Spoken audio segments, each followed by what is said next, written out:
महाराष्ट्रातील सर्व विद्यार्थ्यांचं OMG मराठी ITI या यूट्यूब चॅनलमध्ये पुन्हा एकदा मनापासून स्वागत करतो. तर आजचं आपलं सेशन ITI फर्स्ट इयर इलेक्ट्रिशियनच्या विद्यार्थ्यांकरता अगदी महत्त्वाचं आहे आणि अत्यंत महत्त्वपूर्ण आहे. तर आजचं आपलं जे MCQची सिरीज चाललेली आहे तेही कोणती MCQ? निम्मीची MCQ. तर आजचं हे आपलं 10वं लेक्चर आहे. त्यामध्ये आपण काय करणार की जो 7वा चॅप्टर आहे सेल अँड बॅटरी, त्या चॅप्टरचे, त्या युनिटचे, त्या मॉड्यूलचे पूर्ण क्वेश्चन आपण याच्या सेशनमध्ये कव्हर करण्याचा प्रयत्न करू. ठीक आहे, पण त्यापूर्वी तुम्हाला काय करायचं आहे, जर तुम्ही चॅनलवरती नवीन असाल तर आठवणीने चॅनलला सबस्क्राइब करा आणि बेल आयकॉन दाबून ऑल नोटिफिकेशन ऑन करा आणि आपल्या मित्रांपर्यंत आवर्जून व्हिडिओ शेअर करण्याचा प्रयत्न करा. अभ्यास करणारे, न करणाऱ्यांचा काही विषय नाही, आपल्याला अभ्यास करणारे विद्यार्थी पाहिजे. ठीक आहे, मी सुरू करतो पहिल्या प्रश्नापासून. 40 प्रश्न आहे, शक्यतो प्रयत्न करू की याच सेशनमध्ये आपले पूर्ण प्रश्न संपले पाहिजे, कारण थेरॅटिकल आहे, होऊ शकते. ठीक आहे, बघा पहिला प्रश्न आहे की कोणते उपकरण सूर्याचे विद्युत ऊर्जेमध्ये रूपांतरण करते. आता तुम्हाला माहित आहे जनरली आता सध्या ट्रेंड पण चाललेला आहे कशात, सोलर एनर्जीचं. सोलर तुम्हाला माहित आहे की ऊन येतं त्या एका शील्डवरती पडतं, शील्डवरती म्हणण्यापेक्षा एका पॅनलवरती पडतं आणि तिथनं काय होते, आपली इलेक्ट्रिसिटी जनरेट होते. नेमकं याला काय म्हणतो? आता तुम्हाला माहिती आहे याला सोलर पॅनल म्हणतो आपण. काय म्हणतो? Solar panel. पण इथं सोलर पॅनलचा ऑप्शन आहे का? नाही. तर त्या सोलर पॅनलमध्ये जे छोटे छोटे सेल लागलेले असते त्याला काय म्हटलं जातं असं ॲक्च्युली हे विचारलं आहे. म्हणजेच काय की उष्णतेपासून किंवा सूर्यप्रकाशाची जी एनर्जी आहे त्याच्यापासून इलेक्ट्रिसिटी तयार करतो त्याला काय म्हणतो? त्याला PV सेल म्हटलं जातं. काय म्हटलं जातं? PV cell. ॲक्च्युली असं PV पण म्हटलं जातं बऱ्याच वेळेस. तर PV म्हणजेच काय? Photo voltaic cell. काय म्हटलं जातं? Photo voltaic cell. आता कधी कधी तुम्हाला PV सेल ऑप्शन दिसणार, आता इथं नाही, इथं तुम्हाला जशाच तसे प्रश्न, जशाच तसे तुम्हाला पेपरमध्ये ऑप्शन दिसणार, पण त्याच्या बाहेर जर निघले तुम्ही तर तुम्हाला असं सर्व लक्षात ठेवावं लागेल. ठीक आहे, त्याच्यानंतर कोणता लॉ वर सेकंडरी सेल कार्य करते? ठीक आहे, सेकंडरी सेल, सेकंडरी प्रायमरी दोन सेल असतात, म्हणजेच त्याला आपण चार्जेबल आणि एक म्हणतो आपण रिचार्जेबल. म्हणजे एक नॉन चार्जेबल, एक असतो वापरान फेकून द्या, सेकंडरी काय होतो संपला की पुन्हा त्याला आपण काय करू शकतो, चार्ज करू शकतो. नेमकं कोणत्या नियमावरती तो काम करतो लक्षात ठेवायचं. जेव्हा केव्हा सेल किंवा बॅटरी या शब्द आला तर बिलकुल म्हणजे आठवण ठेवायचं डोक्यामध्ये फिट की इलेक्ट्रोलिसिस शब्द लक्षात ठेवायचा. काय लक्षात ठेवायचा? इलेक्ट्रोलिसिस शब्द लक्षात ठेवायचा. कशासाठी? बॅटरी किंवा सेल जेव्हा केव्हा शब्द आला तेव्हा आवर्जून तो कशावरती काम करतो, तो कोणत्या लॉवरती?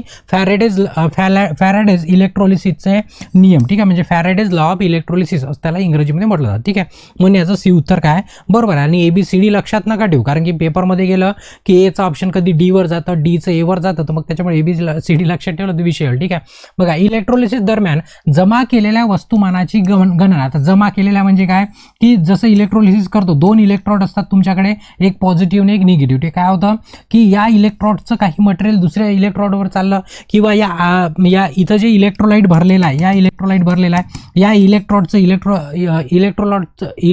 इलेक्ट्रोलाइटमध्ये मिक्स होईल. इलेक्ट्रोलाइटमधले काही आयन इलेक्ट्रोडवरती जाईल. म्हणजे असं जे देवाणघेवाण चालते तिथं, तेव्हा ते काय होतात की सबस्टन्स एका ठिकाणाहून दुसऱ्या ठिकाणावर, मॉलिक्यूल म्हणू किंवा सबस्टन्स म्हणू सोप्या भाषेमध्ये. तर वस्तूची गणना करण्यासाठी सूत्र नेमकं काय? म्हणजे मास एखादा, याला मास म्हणतो आपण. ठीक आहे, म्हणजे वस्तुमान या इलेक्ट्रोडवरची त्या इलेक्ट्रोडवर किंवा इथची या इलेक्ट्रोलाइटमध्ये मिक्स होत आहे किंवा चालली, त्याला मास म्हटलं जातं. म्हणजे एक पर्टिक्युलर तुकडा म्हणून आपण आपल्या सोप्या भाषेमध्ये. तर नेमकं कोणत्या नियमावरती काम करते किंवा कोणता नियम आहे तो? तर तो नियम आहे M = ZIT. ठीक आहे, म्हणजे Z म्हणजे इलेक्ट्रोकेमिकल विकरण, I म्हणजे करंट, T म्हणजे टाइम आणि हा ग्राम आहे. काय GM म्हणजे ग्राम झाला आणि M म्हणजे काय झालं?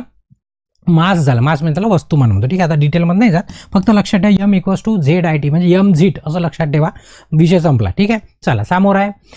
समोर तुम्हाला म्हटलं आहे की बॅटरीची क्षमता कशी निर्दिष्ट केली जाते. बॅटरी सर्वांना माहिती आहे, बॅटरीची कॅपॅसिटी कशी दिली जाते. तुम्ही जर बघितलं असेल, आता हे दिसत नसेल तुम्हाला, अँपियर अवरमध्ये तुम्हाला लिहिलेलं दिसतं. म्हणजे तुम्ही बॅटरी जर घ्यायला गेले ना तर किती अँपियर अवरची पाहिजे ते विचारलं जातं. व्होल्टेज 12च असतं समजा, सर्वांचं समजा 12च आहे, पण त्याच्या अँपियर अवर काय असतं सर्वांचं वेगळं वेगळं असतं. तर त्याचं रेटिंग कशामध्ये असतं? कशामध्ये असतं?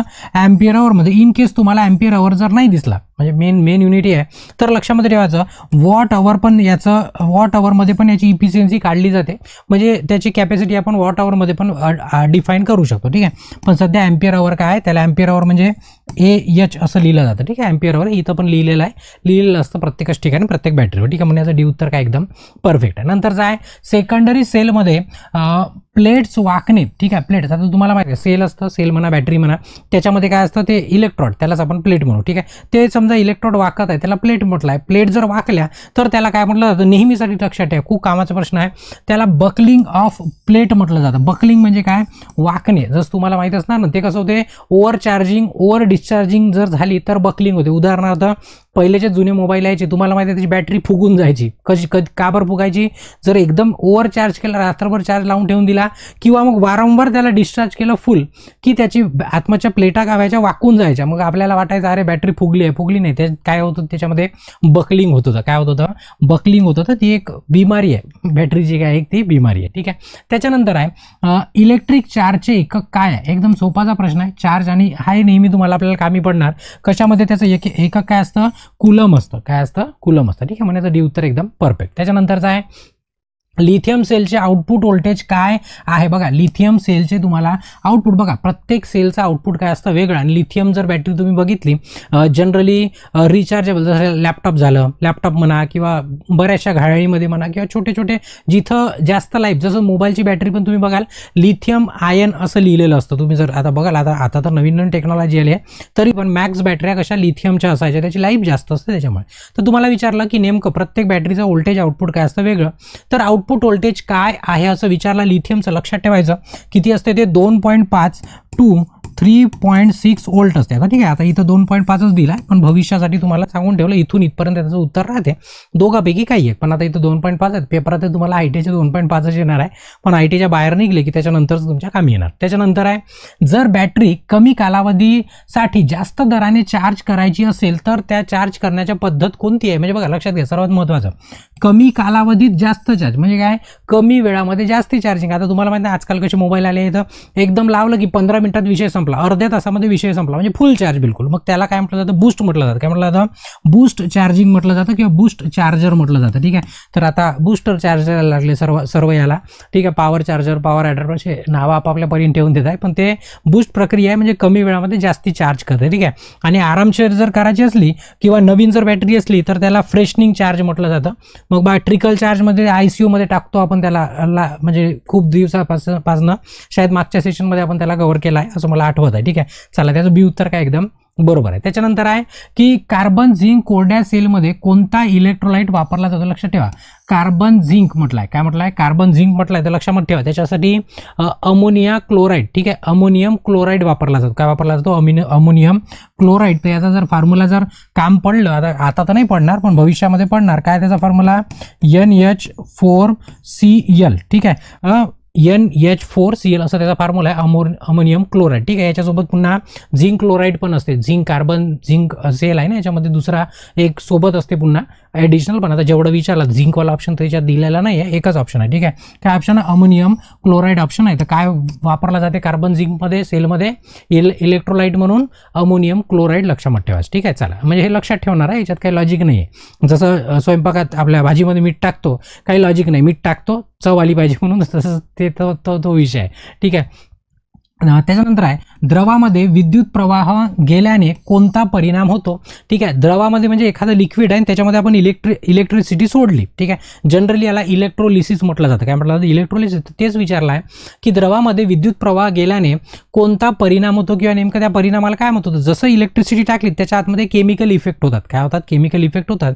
तर हिटिंगचा विषय वेगळा झाला, लाइटिंग वेगळा झाला, मॅग्नेटिक वेगळा झाला. कोणतं त्याला म्हणतो आपण, केमिकल इफेक्ट म्हणतो. काय म्हणतो, केमिकल. पाणी पण गरम करू शकतो पण तो विषय वेगळा आहे. आपण पाणी गरम करायसाठी जो कॉईल टाकतो त्या कॉईलमधनं करंट जाते, त्या पाण्यातनं करंट नाही जात. पण पाण्यातनं करंट कशात जाते, इलेक्ट्रोलिसिस करताना. तर तिथं जे रिॲक्शन होते त्याला केमिकल रिॲक्शन असं म्हटलं जातं, बरोबर आहे.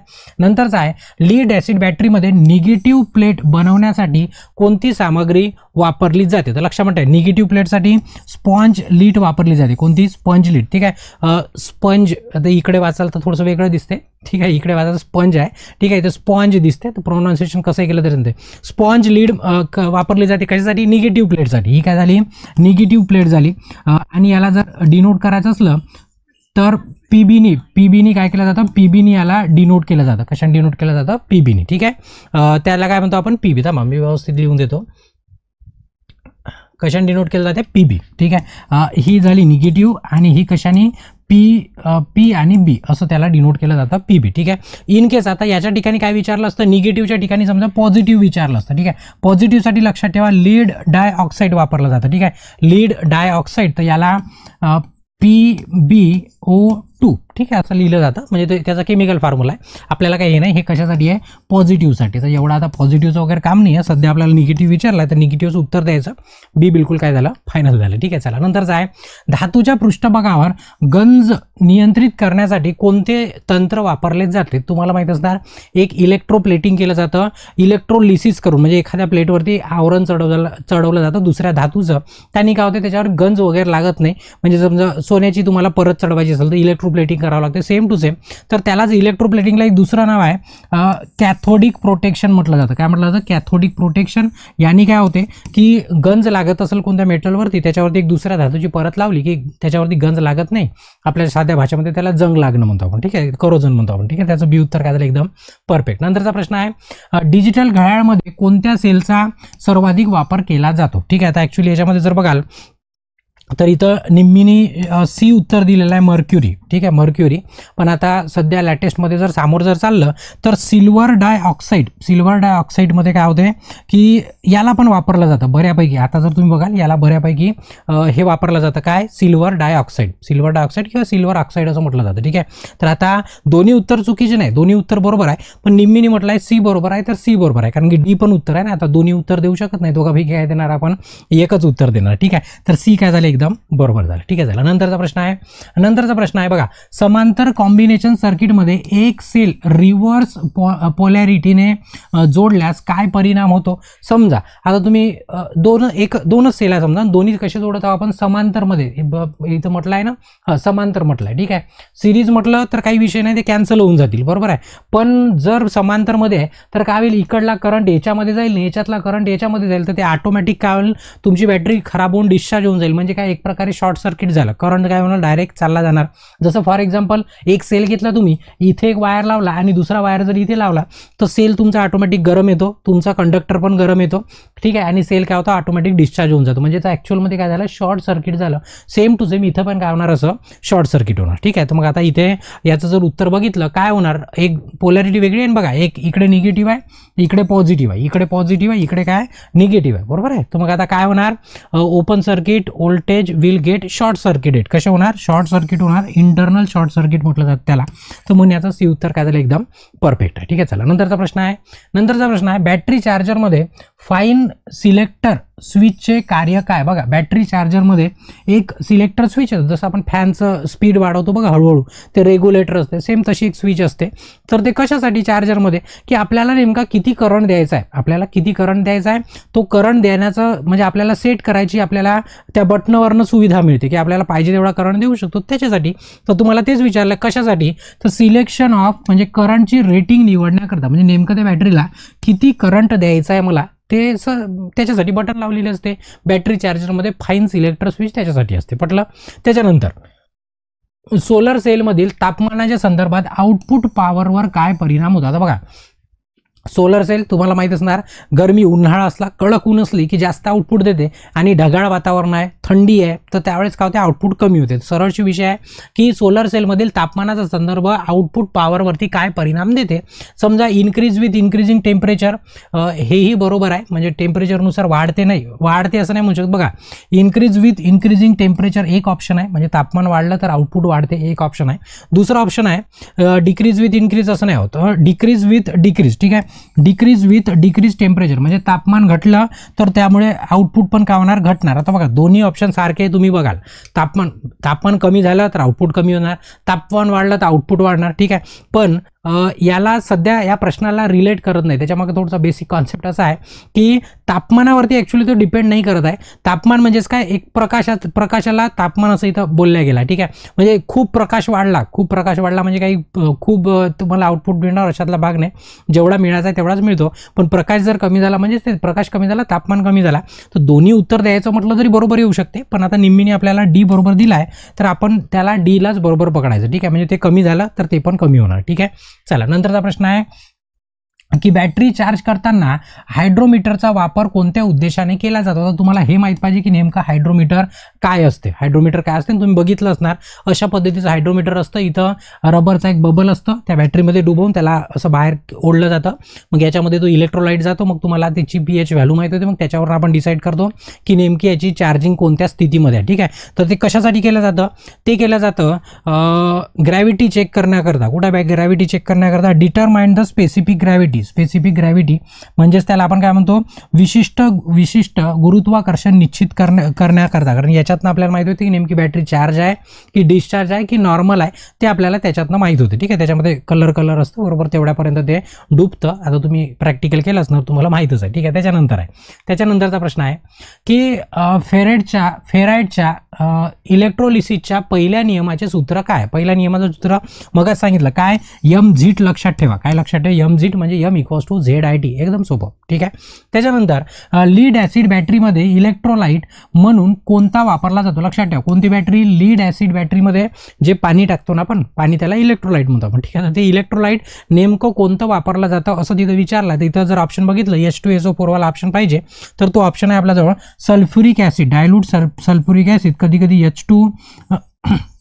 H2SO4 असं लिहिलेलं असते, ते त्याचा अर्थ येच काय म्हणतो आपण त्याला, डायल्यूट सल्फ्युरिक ॲसिड असं म्हणतो. म्हणून याचं डी उत्तर काय झालं, एकदम परफेक्ट झालं. ठीक आहे, चला नंतरचा प्रश्न आहे की what is the total voltage in the सर्किटमध्ये टोटल व्होल्टेज किती. आता तुम्ही जर याच्यामध्ये बघाल, तुम्हाला क्लिअर दिसत नसणार. इथं प्रत्येक बॅटरीचं व्होल्टेज दिलेलं आहे 1.5 व्होल्ट आणि हे सर्व आहे ना समांतरमध्ये लावले, असे पॅरलमध्ये लावले. पॅरलमध्ये किती तुम्ही 100 जरी सेल लावाल तर तुम्हाला व्होल्टेज जो आहे, व्होल्टेज तेवढाच मिळेल जेवढा एका सेलचा व्होल्टेज आहे. कारण सर्व सेल 1.5 आहे. ते पॅरलमध्ये किती जोडा, 1000 2000 काही फरक पडणार नाही. तुम्हाला आउटपुट काय मिळणार, तेवढाच मिळणार 1.5. हां, सिरीजमध्ये जर असतं तर याला प्लस प्लस प्लस प्लस करत नेलं असं, मग तेव्हा तिथे करंट सारखा मिळतो. पण आता इथे करंट काय होते, जास्त करंट पाहिजे असला तर आपण पॅरलमध्ये कनेक्ट करतो. ठीक आहे, चला नंतरचा प्रश्न आहे, चार्जिंग दरम्यान लीड ॲसिड बॅटरीमध्ये रासायनिक अभिक्रिया झाल्यानंतर पॉझिटिव्ह प्लेटवर काय परिणाम होतो. ठीक आहे, काय झालं, पॉझिटिव्ह प्लेटवर काय परिणाम होतो म्हणतो, चार्जिंग दरम्यान म्हणजे चार्जिंग सुरू आहे तेव्हा मग नेमकं लीड ॲसिड बॅटरीमध्ये मग पॉझिटिव्ह प्लेटवर काय परिणाम होतो किंवा काय जाऊन बसतं किंवा नेमकं काय राहायचं पॉझिटिव्ह प्लेटवर चार्जिंग चालू असताना. तर लक्षात ठेवा, त्याला लीड पेरॉक्साईड म्हटलं जातं. काय म्हटलं जातं, लीड पेरॉक्साईड म्हटलं जातं, म्हणजेच PbO2. ठीक आहे, मग आपण याच्यावरती आपण डिस्कशन केलं होतं. पुन्हा सल्फेट वगैरे नाही आहे. ठीक आहे, लीड सल्फेट नाही. ठीक आहे, लीड पेरॉक्साईड, त्याचं बी उत्तर काय झालं, एकदम परफेक्ट. नंतरचा प्रश्न आहे की बॅटरी चार्जिंग करताना वेंट प्लग का उघडला जातो. आता वेंट प्लग म्हणजे काय, वेंट प्लग म्हणजे झाकण असतं ना, तुम्हाला माहिती आहे ना, असे झाकणं असतात इथं बॅटरीला. काय असतात झाकणं, जेव्हा याला चार्जिंग केली जाते. ठीक आहे, आता आजकाल तर नवीन बॅटरी आला, त्याला असं खोलायचं काम नसतं.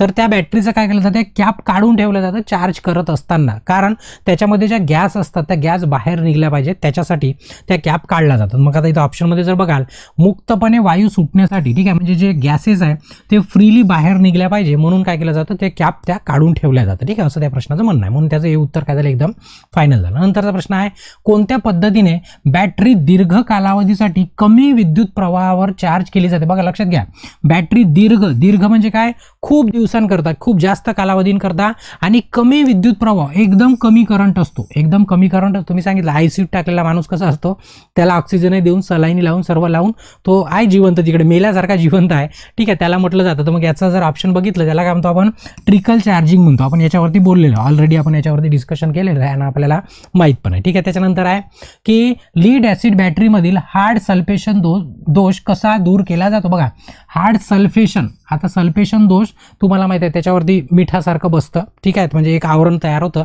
ते जर तुम्हाला दूर करायचं झालं, तुम्हाला काय करावं लागेल, लॉंगर पिरियडसाठी म्हणजे रिचार्ज द बॅटरी, म्हणजे काय, नवीन इलेक्ट्रॉड्स बदलले नाही. हे इथं मराठीमध्ये चुकलेलं आहे. ठीक आहे, हे मराठीमध्ये चुकलेलं आहे. ऑप्शन काय म्हणजे काय, recharge the battery for longer period at low current. म्हणजे सेम आत्ता जो प्रश्न आला होता ना, तोच प्रश्न उलटा फिरवून विचारला गेला आहे. उलटा काय केला, फिरवून विचारला गेलेला आहे. तर याचं सी उत्तर काय बरोबर, म्हणजे काय, जास्त काळ कमी करंट देऊन त्याला चार्जिंग करत ठेवायचं, म्हणजे जेणेकरून हार्ड सल्फेशन होणार नाही. त्याला आपण ट्रिकल चार्ज म्हणतो. काय म्हणतो, ट्रिकल चार्ज. आत्ताच आपण डिस्कशन केलं. ठीक आहे, त्याच्यानंतर आहे सिल्वर ऑक्साईड बॅटरीमध्ये कॅथोड निगेटिव्ह, ठीक आहे, कॅथोड निगेटिव्ह इलेक्ट्रोड म्हणून कोणती सामग्री वापरली जाते? तर लक्षात ठेवायचं काय वापरला जाते? झिंक वापरला जाते, ठीक आहे. सिल्वर ऑक्साईड, ठीक आहे, किंवा सिल्वर झिंक ऑक्साईड असं म्हटलं जातं. तर सिल्वर ऑक्साईड बॅटरीमध्ये निगेटिव्ह कशाचा असतो? झिंकचा असतो. कशाचा असतो? झिंकचा. म्हणून याचं हे उत्तर काय एकदम बरोबर आहे, ठीक आहे. चला नंतरचा प्रश्न आहे चांदी इलेक्ट्रोकेमिकल, चांदीचे इलेक्ट्रोकेमिकल समतुल्य, ठीक आहे, म्हणजे त्याला इलेक्ट्रोकेमिकल इक्विव्हॅलंट म्हटलं जातं. काय म्हटलं जातं? Electrochemical equivalent, ECE. नेमकं काय आहे तर हे तुम्हाला पाठ करायचं आहे, कारण याच्यावरती काही हे कॉन्स्टंट आहे. हे काय कॉन्स्टंट आहे, ज्याला आपण झेडनी डिनोट करतो. कशाने डिनोट करतो? झेडनी डिनोट करतो. तर त्याची व्हॅल्यू असते 1.11. लक्षात ठेवा काय असते? कोणाची चालू आहे गोष्ट? चांदीची. आता कॉपर म्हटलं त्याचं वेगळं, सिल्वर म्हटलं त्याचं वेगळं, गोल्ड म्हटलं त्याचं वेगळं, प्रत्येकाचं काय असतं? वेगळं वेगळं असतं, ठीक आहे. त्याचं डी उत्तर बरोबर आहे. त्याच्यानंतर आहे डिस्चार्जिंग दरम्यान, बघा लक्षात घ्या, मग चार्जिंग होतं, आता काय? डिस्चार्जिंग दरम्यान लीड ॲसिड बॅटरीच्या निगेटिव्ह प्लेटचे होणाऱ्या रासायनिक अभिक्रिया, बघा निगेटिव्ह प्लेटची गोष्ट चालू आहे आणि कोणाची? डिस्चार्जिंग दरम्यान म्हटलं आहे, ठीक आहे. मग याचं उत्तर काय असणार? लीड सल्फेट असणार, ठीक आहे. काय असणार? Lead sulphate.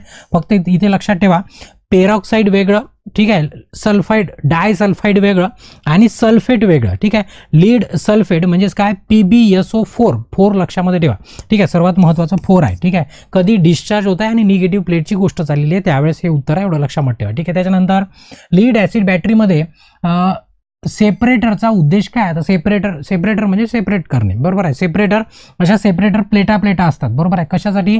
इलेक्ट्रॉडच्या मध्ये, जेणेकरून पॉझिटिव्ह आणि इलेक्ट्रॉड जी प्लेट आहे किंवा इलेक्ट्रॉड आहे ते दोघं एकामेकाला लागले नाही पाहिजे. जर लागलेत काय होणार? बॅटरीच्या आतमध्ये शॉर्ट सर्किट होईल, तुम्ही इकडून चार्जिंग करत जाल ते तिकडे डिस्चार्जिंग होत जाईल, म्हणजे आपली बॅटरी काय होऊन जाईल? खराब होऊन जाईल. त्याच्यासाठी प्रत्येकाच्या मधामध्ये काय लिहिलेलं असते? सेपरेटर टाकलेले असते. याच्यातनं आपला इलेक्ट्रोलाइट आरपार जाऊ शकतो, म्हणजे आयन आरपार जाऊ शकते, पण ते इलेक्ट्रॉड एकामेकाला चिपकू शकत नाही. तर ते काय असतं? सेपरेटर असतं, ठीक आहे. मग आता कशासाठी वापरलं जातं? की पॉझिटिव्ह, बरोबर आहे, पॉझिटिव्ह आणि निगेटिव्ह प्लेट शॉर्ट टाळण्यासाठी. काय टाळण्यासाठी? शॉर्ट कोणाचा? निगेटिव्ह आणि पॉझिटिव्ह प्लेट दरम्यान. म्हणजे याचं सी उत्तर काय एकदम परफेक्ट आहे, ठीक आहे. चला नंतरचा प्रश्न आहे की लीड ॲसिड बॅटरीमधील इलेक्ट्रॉडचे विशिष्ट गुरुत्व मोजण्यासाठी कोणते उपकरण वापरले जाते? आत्ताच आपण बघितलं, म्हणजे आत्ताच त्याच्यावरती आपण डिस्कशन केलं, तुम्हाला चित्र दाखवलं. काय वापरतो आपण? हायड्रोमीटर वापरतो. काय वापरतो आपण? हायड्रोमीटर. म्हणजे याचं बी उत्तर काय एकदम परफेक्ट आहे, ठीक आहे. नंतरचा प्रश्न आहे की कोणत्या प्रकारचे इन्व्हर्टर सर्किट दिलं आहे? आता इथं इन्व्हर्टर सर्किट दिलेलं आहे. आता याच्यामध्ये जर बघाल तर तुम्हाला इथे SCR लावलेलं दिसणार. आता SCRचा आता तो छोटा सिंबल दिसतोय, मी तुम्हाला मोठा काढून देतो, ठीक आहे. असं जर असलं तर याला डायोड म्हटलं जातं. काय म्हटलं? डायोड, ठीक आहे. पण याला जर एक दांडी दिली तर हा काय झाला? SCR झाला, म्हणजे त्याला सिलिकॉन कंट्रोल रेक्टिफायर म्हटलं जातं. काय म्हटलं जातं? Silicon control rectifier. तर सिलिकॉन कंट्रोल रेक्टिफायर वापरलेला इन्व्हर्टर आहे. का? इन्व्हर्टर आहे, पण कोणता? सिलिकॉन कंट्रोल रेक्टिफायर वापरलेला. डायग्रामवरून लक्षात ठेवा. त्याच्यानंतर आहे लीड ॲसिड बॅटरीमध्ये बकलिंग दोषचा काय परिणाम होतो? बकलिंग म्हणजे तुम्हाला समजलं कधी होते बकलिंग, का बरं होते हेही तुम्हाला सांगितलं. तर काय होते बघा? इलेक्ट्रॉड झुकणे म्हणजेच काय? झुकणे म्हणजेच काय? वाकणे, बरोबर आहे. पहिलाच याचं उत्तर आहे. म्हणजे बघा एकाच प्रश्नाच्या मागे 4-5 प्रश्न आपले असेच क्लिअर होऊन गेले, ठीक आहे. त्याच्यानंतर आहे की सर्किटचे एकूण आउटपुट व्होल्टेज काढा. तर तुम्हाला काय करायचं? याचा आउटपुट काढायचं, ठीक आहे. आता बघा ॲक्च्युअलमध्ये जर तुम्ही व्यवस्थित बघाल तर इथे निगेटिव्ह आहे, पॉझिटिव्ह आहे, निगेटिव्ह आहे, पॉझिटिव्ह आहे. तर या केसमध्ये तुम्ही बघाल तर हे दोन सेल जे आहे सर्वांचं व्होल्टेज 1.5 आहे. किती आहे? 1.5. त्याचं 1.5, तिघाचं 1.5 आहे. हे दोन्ही सेल एकसारखे लावलेले ना, हा सेल उलटा लावलेला आहे. जर तुम्ही व्यवस्थितपणे विचार जर कराल तर इथे काय होणार? हे जे सरळ लावले आहे त्यांचं काय होणार? 1.5 प्लस 1.5 आणि हा जो उलटा लावलाय तो -1.5. तर ॲक्च्युअली याचं उत्तर यायला पाहिजे 1.5 व्होल्ट यायला पाहिजे. किती यायला पाहिजे? 1.5 व्होल्ट. पण निम्मीच्या याच्यामध्ये 4.5 दिला आहे. समजा आता डायग्राम अशीच जर दिसली जशी आता दिसत आहे तर तुम्हाला 1.5 उत्तर मारायचं आहे. समजा डायग्राम इन केस हे जर बदललं, या सेलच्या ठिकाणी जर असं केलं असतं, असं जर केलं असतं, म्हणजे काय? इकडे निगेटिव्ह आणि इकडे पॉझिटिव्ह, तर या केसमध्ये तुमचं उत्तर काय झालं असतं? 4.5 झालं असतं. म्हणजे काय झालं असतं? प्लस झालं असतं, ठीक आहे. तर तेव्हा उत्तर काय असतं? 4.5 असतं. तर निम्मीने 4.5 दिला आहे, पण ॲक्च्युअलमध्ये याचं उत्तर किती आहे? 1.5 आहे. या डायग्राम प्रमाणे, ठीक आहे. पटलं? निम्मीच्या हिशोबाने D आहे आणि ॲक्च्युअल जर विचार केला तर याचं उत्तर काय? 5 आहे. होऊ शकते डायग्राम देणाऱ्याने चुकीची डायग्राम दिली असेल किंवा उत्तर देणाऱ्याने चुकीचं उत्तर दिलं असेल. दोघांपैकी घटना 100% बिलकुल बरोबर आहे, ठीक आहे. त्याच्यानंतर ड्राय सेलमध्ये इलेक्ट्रोड म्हणून कोणता वापरला जातो? बघा कशासाठी, ड्राय सेलची गोष्ट झाली. ड्राय सेलमध्ये तुम्हाला सर्वांना सेल चांगल्या पद्धतीने माहिती आहे, तुमचं पॉझिटिव्ह इकडे असतं आणि निगेटिव्ह तुमचं इकडे असतं, बरोबर आहे. तर आता या पॉझिटिव्ह जे आहे, पॉझिटिव्ह इलेक्ट्रोड कशाचा असतो किंवा कशाने बनलेला असतो? तो कार्बनचा असतो. कशाचा असतो? कार्बन. जर तुम्हाला माहित असणार, सेल जर फोडून बघितला त्याच्यामध्ये एक रॉड असतो असा, ठीक आहे, एक रॉड असतो. हा कशाचा बनलेला असतो? हा कार्बनचा. तुम्ही खोलून बघाल तर तुम्हाला काळा काळा दिसून पण जाते, ठीक आहे. आता ॲडव्हान्स टेक्नॉलॉजीमध्ये बराचसा बदल होत आहे, पण बेसिकची गोष्ट तुम्हाला सांगता, ठीक आहे. लोड वाढल्यास सेलच्या टर्मिनल व्होल्टेजचे काय होईल? जसं तुमच्या बॅटरी आहे तुमची समजा, त्याचा जर लोड वाढला, त्याच्यावरती आपण जास्तच्या वस्तू कनेक्ट करत नेल्या तर त्याचं व्होल्टेज काय होते? ड्रॉप होते. ड्रॉप म्हणजे काय होते? कमी होते. तर ते आउटपुट पण आपल्याला कमी मिळते. कसं होते? कमी म्हणजेच आपण त्याला काय म्हणतो? डिक्रीज होतो. काय होतो? डिक्रीज होतो. लक्षात ठेवा, असं तुम्ही खूप लोड लावत आहे, समजा 1.5 वोल्टची बॅटरी किंवा 12 वोल्टची बॅटरी आहे, त्याच्यावर लावतच आहे, एक वेळ अशी येते का ते 12 वोल्टचं त्याचं व्होल्टेज काय होऊन जाते? एकदम कमी होऊन जाते, बरोबर आहे. त्याला आपण डिक्रीज म्हणतो. म्हणजे याचं बी उत्तर एकदम परफेक्ट. त्याच्यानंतर आहे ओलाटॅलिक सेलमध्ये स्थानिक क्रिया दोष कसा रोखला जातो? ठीक आहे. आता ओलाटॅलिक सेलमध्ये स्थानिक, आता बघा ॲक्च्युली याच्यासाठी आहे ना मोठी प्रोसेसच आहे, ठीक आहे. त्या प्रोसेसमध्ये काय केलं जाते? मर्क्युरीची कोटिंग केली जाते. काय केली जाते? मर्क्युरीची कोटिंग. आता इथे लिहिलेलं असेल झिंक प्लेटवरती, ठीक आहे. म्हणजे ॲक्च्युली झिंक प्लेटवरती आहे ना ते बबल येतात, त्याच्यावरती कार्बन डायऑक्साईडचे बबल वगैरे येतात. त्याला रोखण्यासाठी काय केलं जाते? झिंक प्लेटवर, झिंकची प्लेट असते त्याच्यामध्ये, याच्यावरती काय केलं जाते? मर्क्युरीची कोटिंग केली जाते, ठीक आहे. त्यालाच काय म्हटलं जाते? त्याला म्हटलं जाते स्थानिक क्रिया दोष म्हटलं जाते. काय म्हटलं जाते? म्हणजेच त्याला लोकल ॲक्शन डिफेक्ट म्हटलं जातो. डिफेक्ट आहे, त्याला कव्हर करण्यासाठी त्या झिंकच्या प्लेटवरती मर्क्युरीचा लेप लावला जातो. मर्क्युरीचा लेप, त्याला काय म्हटलं जातं? अमलगमेटिंग. आता इथे एकत्रीकरण लिहिलं आहे, अमलगमेटिंग द झिंक प्लेट, ठीक आहे. ते लक्षात ठेवा, त्याला स्थानिक दोष म्हटलं जातं. त्याचं डी उत्तर काय एकदम परफेक्ट आहे. त्याच्यानंतर आहे या फॉर्म्युल्यामध्ये झेड अक्षर काय? ॲक्च्युली हा फॉर्म्युला चुकलेला आहे. कारण तुम्हाला माहिती आहे काय, एम बरोबर ZIT असा फॉर्म्युला आहे, पण झेड भागीला IT झाला आहे. काय हरकत नाही, आपल्याला झेड विचारलं. मग पण मी सांगितलं झेड म्हणजे काय होते? इलेक्ट्रोकेमिकल इक्विव्हॅलंट होतो. काय होतं? Electrochemical equivalent. इलेक्ट्रोकेमिकल इक्विव्हॅलंट कुठे आहे? इलेक्ट्रोकेमिकल इक्विव्हॅलंट आहे, इलेक्ट्रोलाइटचा इलेक्ट्रोकेमिकल इक्विव्हॅलंट, बरोबर आहे. त्याचं बी उत्तर काय झालं? एकदम परफेक्ट. तर ते झेडची व्हॅल्यू, ठीक आहे. आपला जो एमचा फॉर्म्युला होता तो वेगळा आहे, हा वेगळा आहे, ठीक आहे.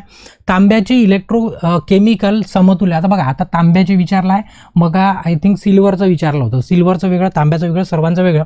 तांब्यासाठी लक्षात आहे 0.329 2 आला आहे, बरोबर आहे. MG आहे. काय असतं? MG असतं, ठीक आहे. MG पर कुलम, ठीक आहे. त्याचं हे उत्तर काय बरोबर आहे? दोन्ही सारखे लक्षात ठेवा. MG वालं उत्तर आहे. कोणतं आहे? MG वालं उत्तर आहे. G जर केला असता तर याचं 0 पुन्हा 0 मध्ये गेलं असतं उत्तर. पुन्हा काय केलं असतं? 0 मध्ये गेलं असतं, ठीक आहे. त्याच्यानंतर लीड ॲसिड बॅटरीमध्ये बकलिंग दोषचं कारण काय? आपण बकलिंगवरती मग आपण सांगितलं, पुन्हा एक प्रश्न आला. बकलिंग म्हणजे काय? की प्लेट वाकणे. का बरं? ओव्हर चार्जिंग, ओव्हर हिटिंग आणि ओव्हर डिस्चार्जिंग हे त्याचं मेन कारण आहे. त्याच्यामध्ये जर बघाल तर ओव्हर चार्जिंग किंवा ओव्हर डिस्चार्जिंग म्हणजे खूप वेळ त्याला चार्ज करणं रात्रभर आणि पूर्ण त्याला ड्राय करून टाकणं, चार्जिंग पण संपवून टाकणं, त्याच्यामुळे त्याचा विषय मोकळा होऊ शकतो. तर ते रोखणं आपलं काम आहे, आपल्या हातात. म्हणून तुम्ही बघाल की जास्त वेळ लावून ठेवली बॅटरी, आजकाल टेक्नॉलॉजी वाढली, आजकालच्या मोबाईलमध्ये होत नाही, कारण ते ऑटो कट करून टाकतं, म्हणजे आपोआप चार्जिंगला बंद करून टाकतं मोबाईल. पण पहिले काय व्हायचं? लावून ठेवायचं, सकाळी उठलं की मोठा ब्रेडसारखी होऊन राहायची बॅटरी, बरोबर आहे. तो वगैरे आता प्रॉब्लेम सॉल्व्ह झाला, ठीक आहे. त्याचं हे उत्तर काय एकदम परफेक्ट आहे. त्याच्यानंतरचा प्रश्न आहे की बॅटरीमधील व्होल्टेजची चार्जिंग स्थिती तपासण्यासाठी कोणते उपकरण वापरले जाते? ठीक आहे. व्होल्टेजची चार्जिंग स्थिती चेक करायची असणार तुम्हाला, कशाची? बॅटरीची. तर त्याच्यासाठी व्होल्टेजची, बरं मी म्हणजे बॅटरी चार्ज आहे की नाही ते करायसाठी आपण हायड्रोमीटर वापरतो, पण व्होल्टेजची स्थिती जर जाणायची असेल तुम्हाला तर हाय रेट डिस्चार्ज टेस्टर वापरलं जातं, आणि हे प्रॅक्टिकलच्या वेळेस तुम्ही वापरलं पण असणार, ठीक आहे. त्याचं डी उत्तर काय एकदम परफेक्ट आहे, ठीक आहे. त्याच्यानंतरचा प्रश्न आहे, नंतरचा आणि शेवटचा प्रश्न आहे, इलेक्ट्रोलिसिस दरम्यान कोणता भाग इलेक्ट्रॉन गमावतो? ठीक आहे. कोणत्या भागाकडनं इलेक्ट्रॉन निघून जातात असं विचारला. इलेक्ट्रोलिसिस चालू असताना आता तुमच्याकडे दोन आहे, एक ॲनोड आहे आणि एक काय कॅथोड आहे. तर लक्षात ठेवायचं की ॲनोडकडून काय होतं? इलेक्ट्रॉन जे आहे ते काय होतं? कॅथोडकडे चालले जातं. कोणाकडे चाललं जातं, कॅथोडकडे चाललं जातं. कधी, इलेक्ट्रोलिसिसच्या दरम्यान. लक्षात ठेवा, ॲनोड टू कॅथोड म्हणजे ए काढणं सी कडे जातात, म्हणजे बी उत्तर काय झालं एकदम परफेक्ट. तर हा काय होता आपला 40वा प्रश्न होता. कशाचा? सेल आणि बॅटरीचा. जे सेल आणि बॅटरी आपला चॅप्टर आहे 7वं, ते चॅप्टर इथं संपलं आपल्या 10व्या धड्यामध्ये, म्हणजे 10व्या याच्यामध्ये संपलं. ठीक आहे. आता जर सेशन आवडलं असेल तर आठवणी सेशनला लाईक करणे आणि अजूनपर्यंत चॅनलला सबस्क्राईब नसेल केलं तर आठवणीने काय करायचं, चॅनलला सबस्क्राईब करायचं आणि आपल्या मित्रांपर्यंत व्हिडिओला शेअर पण करायचं. आणि बाकीचे सेशन बघण्याकरता डिस्क्रिप्शनमध्ये जा किंवा याच्यानंतर तुम्हाला, म्हणजे मी गेल्यानंतर तुम्हाला व्हिडिओ दिसणार याच्यानंतरचा, त्याच्यावरती क्लिक करून पण तुम्ही बघू शकता. ठीक आहे. तिथे या सेशनला थांबवतो आणि ब्रेक घेतो. बाकीच्या नंतर सेशनला आपण कंटिन्यू करू. धन्यवाद.